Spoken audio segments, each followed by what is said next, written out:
We're just looking at good and bad practices now with regard to hygiene, personal hygiene, and Sam is actually just working on Maria's hair, and we work with grips and pins quite a lot when we're doing put-ups. And one of the things that invariably people do when they're not used to working with pins and grips is to put it in their mouth. And it's a really bad habit, because if the pins and grips have been used on someone else's hair, and then you pick a grip up and you actually put it in your own mouth, you're not only endangering your teeth a little bit, but also you could pass an infection from someone else into your mouth, which is pretty unpleasant. Also, looking at the way Sam is working, when she reaches for a grip, she'll be working across instead of having the trolley on the right-hand side or the left-hand side, which is most convenient to her, so that she's got her work tools in a good position. So we're talking a little bit about hygiene here and a little bit about posture as well, because when you're on your feet for a long time, several hours a day, the way you work makes a difference to how you feel at the end of that. If you don't have your tools where you need them and you're reaching across all the time, you could strain your back.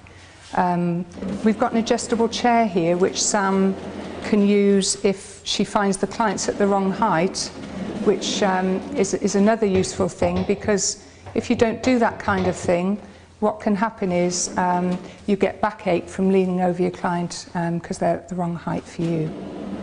Okay, so good practice would be then not to use your mouth when you're trying to open a grip. Sam's showing you the correct way now by using the fingers on the other hand to open it, and she's got the trolley just where she needs it.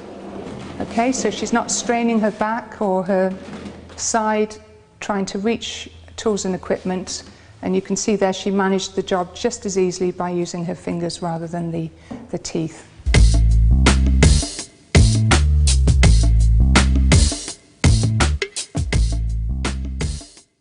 I'd like to talk a little bit about COSH.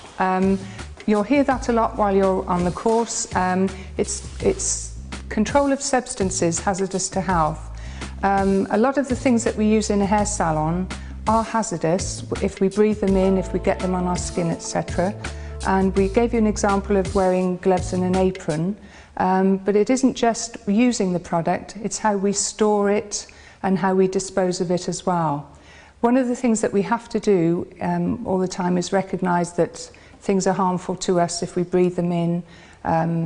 If we apply colours to clients without skin testing first, they can have an allergy to the product and their face can swell up. There's been a lot in the press lately about people who've used home colours, which are generally a little bit weaker than the products we use in a salon, but they can have a client can have an unhappy experience where they swell up. So we do a test on a client, which is applying a little bit of colour to the area behind the ear, and we leave that for about 48 hours.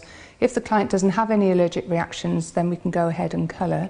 But we still have to protect ourselves with the gloves and apron. And also for us, the storage of the products is really, really important. According to the COSH regulations, we must follow the manufacturer's instructions, not mix up colours as we think they should be mixed, but follow the ratio of peroxide and colour, etc., according to what the manufacturers recommend, because they've tried and tested the product. If we use it in any other way, it can be very unsafe for ourselves and for the clients. But when we store the products, we mustn't store peroxide higher than shoulder height. If we store it up here and it's on a high shelf and we go and reach it down, or it falls down, it has the potential to spill on us, on our colleagues, on our skin, our face, etc. And as I said, some of the products are quite strong, so it's something we need to look at in the storeroom.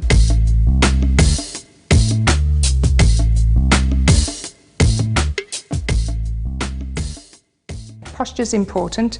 If you look at, for a moment, how Sam was standing just then, if you move from behind the chair a moment, Sam, she crossed her legs. She stood with her legs crossed like this.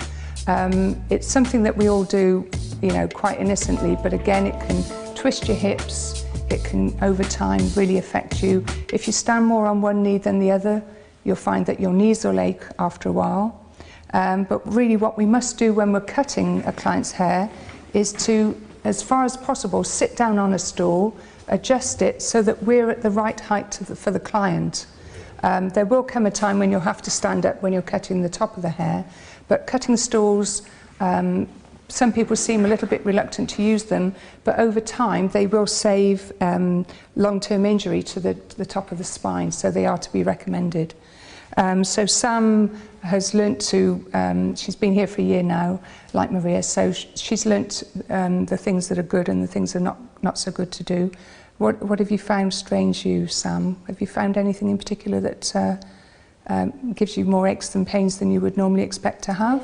Backache at the top from leaning over. And also arm ache where you're using it a lot. Yeah. So on your knees, so I'll keep bending if yes. you're not doing it properly. Yeah.